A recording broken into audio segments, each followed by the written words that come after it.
नमस्कार भाइ बहिनीहरू। न्यू होराइजन इङ्ग्लिस स्कुल क्षेत्रपुर चितवनका म नेपाली विषय शिक्षक लक्ष्मी गाइजूको तर्फबाट हार्दिक अभिवादन व्यक्त गर्दछु।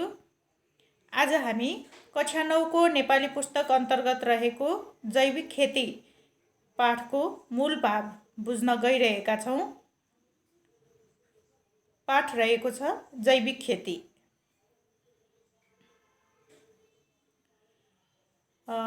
सामान्यतया खेती दुई प्रकारका हुन्छन्।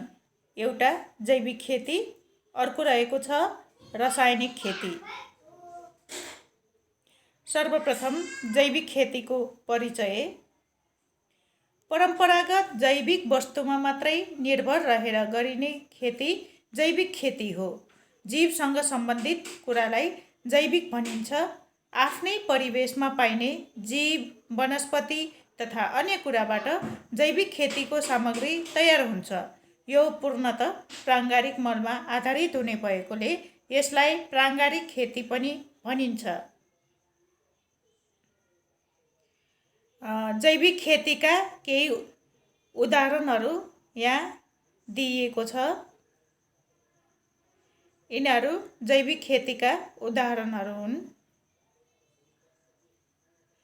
जैविक खेतीका फाइदाहरू 1 नम्बरमा रहेको छ जैविक खेतीमा प्राङ्गारिक मलको प्रयोग गरिन्छ। प्राङ्गारिक मलले वातावरणलाई कुनै असर गर्दैन। अर्को रहेको छ यसको फाइदा, यसबाट माटो, पानी र वायु प्रदूषणलाई घटाउन सहयोग मिल्दछ। जैविक खेतीका फाइदाहरूमध्ये अर्को रहेको छ यस्तो खेतीले माटाको उर्वरा शक्ति कायम राख्छ र मानिस तथा पशुपक्षीबाट निस्कने फोहोर मैलाको व्यवस्थापनमा सहयोग गर्छ। यसैले ठुलो धनराशि खर्च गर्न नपर्ने, यसलाई ठुलो धनराशि खर्च गर्न पर्दैन। त्यस्तै गरेर यसको फाइदा अर्को रहेको छ गाउँ सहरमा खेर जाने वस्तु र वनस्पतिबाट सामान्य र सहज तरिकाले कम समयमै घरायसी रूपमा नै मल बनाउन सकिन्छ। वातावरण जोगाउन सहयोग गर्छ।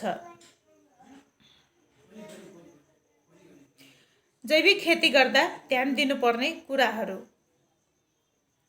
जैविक खेती केवल निर्वाहमुखी मात्र नभई यसको व्यवसायीकरण र आधुनिकीकरण हुनुपर्छ। यसका लागि सर्वप्रथम माटाको परीक्षण आवश्यक हुन्छ।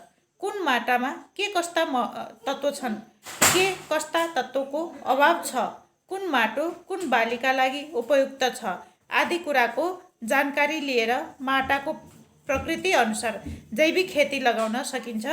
माटामा अपुग तत्त्वलाई जैविक विधिबाटै आपूर्ति गर्न सकिन्छ।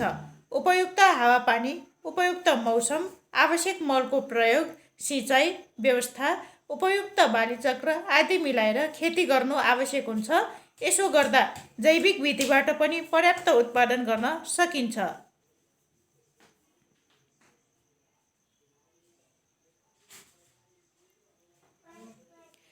अब अर्को खेती रहेको छ भाइ बहिनीहरू रासायनिक खेती।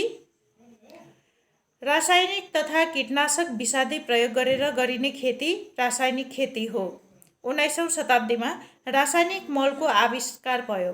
यसमा बाली बिरुवाका लागि आवश्यक पर्ने नाइट्रोजन, फोस्फरस, पोटास जस्ता खाद्य तत्त्वहरू मिसाइएको हुनाले उत्पादन बढ्न थाल्यो।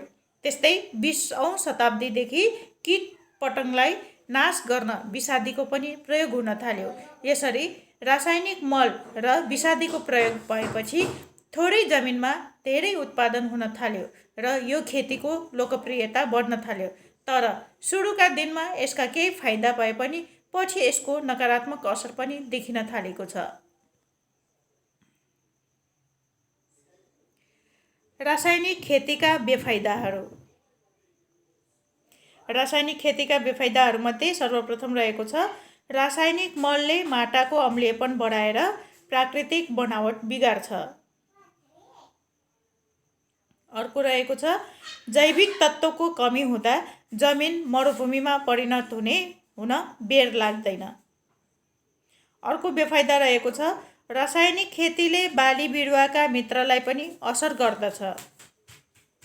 त्यस्तै गरेर शत्रु किराहरूको प्रतिरोधात्मक क्षमता बढ्छ र कडाभन्दा कडा खालका विषादीको प्रयोग गर्नुपर्ने अवस्था आउँछ। अर्को रहेको छ रासायनिक खेतीका बेफाइदाहरूमध्ये विषादीको बढ्दो प्रयोगले मानव स्वास्थ्यमा गम्भीर असर गर्छ। यसले क्यान्सर, उच्च रक्तचाप, हृदयघात, मुटु, कलेजो र फोक्सो बिग्रने खालका रोगलाई निम्त्याउँछ। मानिस र प्रकृतिबीचको अन्योन्याश्रित सम्बन्ध।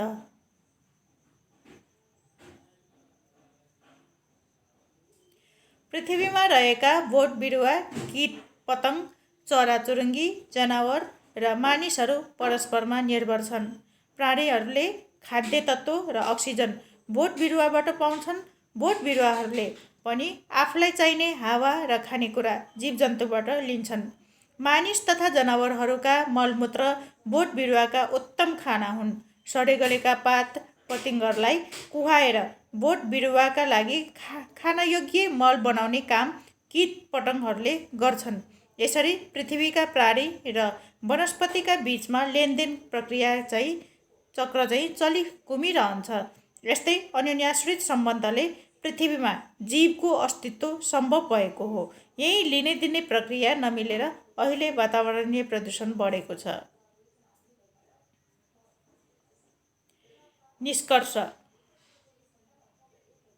अतः रासायनिक खेतीले मानव स्वास्थ्य, पर्यावरणीय सन्तुलन र जैविक विविधतामा गम्भीर सङ्कट सिर्जना गर्दछ।